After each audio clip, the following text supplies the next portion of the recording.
சாய் பக்தர்களுக்கு என் அன்பு வணக்கங்கள். ஓம் சாய்ராம். என் அன்பு குழந்தையே, வரும் பேராபத்தில் இருந்து உன்னை காப்பாற்ற வேண்டும்.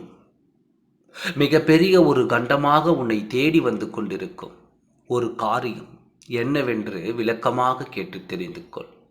நேரம் இல்லை என்று பாதியில் விட்டு சென்று விடாதே. அலட்சியம் எப்பொழுதும் ஆபத்தை கொடுக்கும் என்பதை புரிந்து கொண்டு முழுமையாக கேட்டு தெரிந்து கொள்.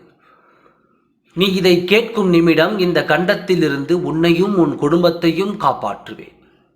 இந்த கண்டம் உனக்கு எதனால் வந்தது என்பதனை கேள். எத்தனை வேதனைகளும் சோதனைகளும் கண்ணீரும் வலியும் என்று எதுவாக இருந்தாலும் நீ பொறுத்து கொள்வாய், நீ தாங்கிக் கொள்வாய் என்று உன்னை எதிர்க்கும் மனிதனுக்கு தெரிந்த ஒன்று. எதை கொடுத்தாலும் அதை நீ தாண்டி விடுவாய், இதுவும் கடந்து போகும் என்று பொறுமையாக நீ அதை அனுபவித்து நீ கடந்து வந்து விடுவாய் என்று அவனுக்கும் தெரியும். அதனால்தான் அவன் இப்பொழுது கொடுக்க நினைத்த கண்டத்தை யாருக்கு கொடுத்திருக்கிறான் என்று தெரிந்தால் உன் உள்ளம் கதறும். அதை நான் இப்பொழுது உன்னிடத்தில் சொல்லி அலட்சியத்தோடு இருக்கும் உன்னை நான் கவனமாக இருக்க சொல்லத்தான் உன்னை தேடி வந்துள்ளேன். உன் சாயப்பா தேவையில்லாமல் உன் நேரத்தை வீணடிக்க மாட்டேன். இதை கேட்கும் நேரம் உனக்கு இருக்கும் இந்த கண்டத்தை அழித்து உன்னையும் உன் குடும்பத்தையும் காப்பாற்ற எனக்கு இந்த நேரம் தேவைப்பட்டது.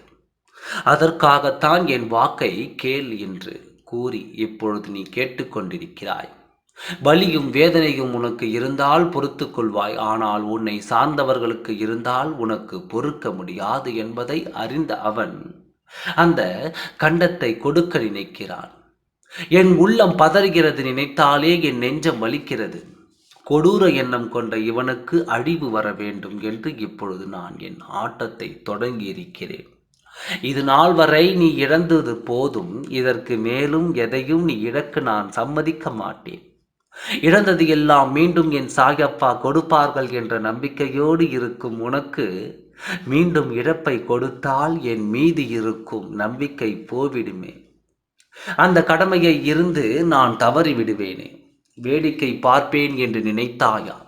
நீ வேடிக்கை பார்க்கப் போகிறாய் இன்னும் கொஞ்ச நேரத்தில். அந்த கண்டத்தை உனக்காக உன் குடும்பத்திற்காக அனுப்பிய அவனுடைய இல்லத்திற்கு நான் இந்த கண்டத்தை அனுப்பப் போகிறேன். பாடாய்பட வேண்டும் என்று நினைத்த அவன் துடிக்கப் போகிறான்.